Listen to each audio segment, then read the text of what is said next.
और जब जब परमेश्वर के दासों को हल्के में लेते हैं लोग, तब तब उनका विश्वास कमजोर और व्यक्तिगत रिश्ता परमेश्वर के साथ टूटा हुआ और अनजाना हो जाता है।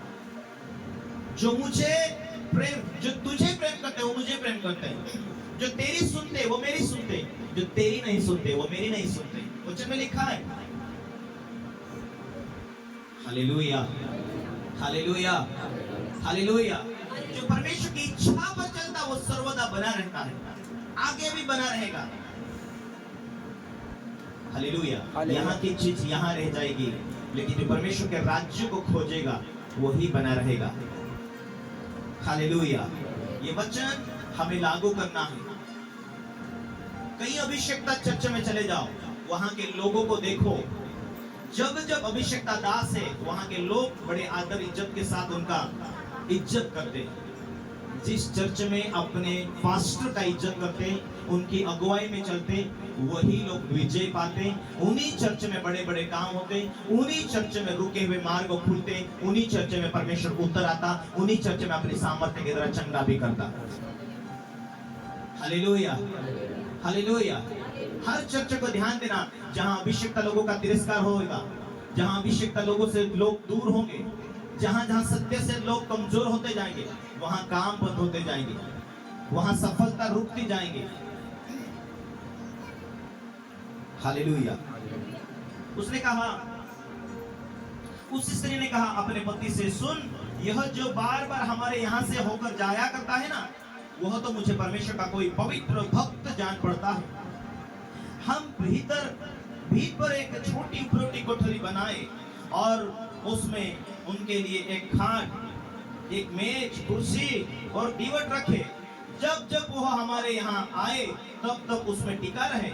एक दिन की बात है, वहां जाकर उस उपरोटी कोठरी में टिका और उसमें लेट गया और उसने अपने सेवक गेहजी से कहा, उस सुनेमिन को बुला ले। उसके बुलाए जाने से वह उसके सामने आकर खड़ी हुई।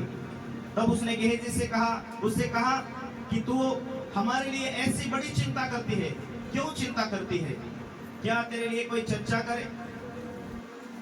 हालेलुया। यदि आप आगे पढ़ते हैं 14 में, तो फिर उसने उससे कहा, इसके लिए क्या किया जाए?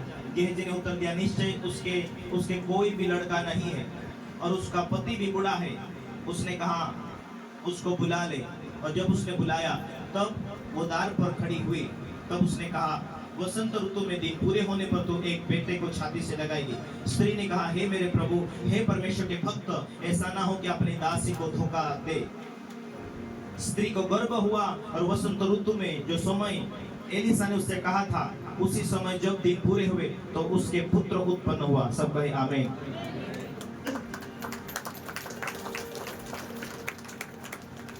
हालेलुया। परमेश्वर का दास ऊपरी कोठरी में बैठा हुआ परमेश्वर का दास कहता है, ए गेहजी अपने सेवक को कहता है, जाओ सुनेमानी स्त्री को बुला कर लेकर आ जा। तो हमारे लिए इतनी बड़ी चिंता करता है, क्या कारण है? गेहजी ने कहा, देखो, उसका कोई बेटा नहीं है और उसका पति बूढ़ा हो चुका, ये दोनों बूढ़े हो चुके, और ये अब मेरे पास बच्चा नहीं है और बच्चे की आशीष मिलेगा, इसीलिए सेवा नहीं कर रही थी। परमेश्वर का भक्त जन है और परमेश्वर के दास की सेवा करने के द्वारा और हमें परमेश्वर के राज्य में हमें भी इज्जत मिलेगा, परमेश्वर के राज्य में हमें सम्मान मिलेगा, परमेश्वर हमें आशीष देगा, उसका प्रतिफल। ये इसके विषय था। प्रभु का दास ने, एलिसा ने कहा, उस स्त्री को बुला ले, क्या कारण तो हमें इतना इज्जत करती है? प्रभु के दास अभिषेक का दास के सामने जब वो पहुंची, मान सम्मान के साथ, बड़े आदर के साथ में सामने आकर खड़ी हुई। हे प्रभु के दास, हे प्रभु, क्या कारण मुझे बुलाया गया? उसने कहा, वसंत ऋतु में तुझे एक बेटा होगा। ये कैसा हो सकता? मैं तो बूढ़ी हूं, उसका पति बूढ़ा है। उसने कहा, हे प्रभु के जान, हे प्रभु, मुझे धोखा ना दे। अगले साल उसके बुढ़ापे में एक बेटा होता है। Hallelujah, hallelujah, hallelujah. परमेश्वर का जन को परमेश्वर इज्जत करता है, उसकी वाणी को टलने नहीं देता है, उसके शब्द को टलने नहीं देता है। आपको मालूम है यहाँ पर रमेश पास्टर आया पिछले दिनों में, वो 6-7 सालों से सेवक है, बाइबल ट्रेनिंग करके दिल्ली में आया, भोपाल में उन्होंने दोनों ने ट्रेनिंग किया, दिल्ली में ट्रेनिंग किया, किसी ज्ञान के पास में सेमिनार में ट्रेनिंग करके आए। बच्चा नहीं है, कोई बरकत नहीं है। हालेलुया। यहाँ इस चर्च में काम होते, उसने आकर बड़े दिल बड़े प्यार से यहाँ कर खड़ा रहा, पास्टर जी मेरे लिए प्रार्थना करो।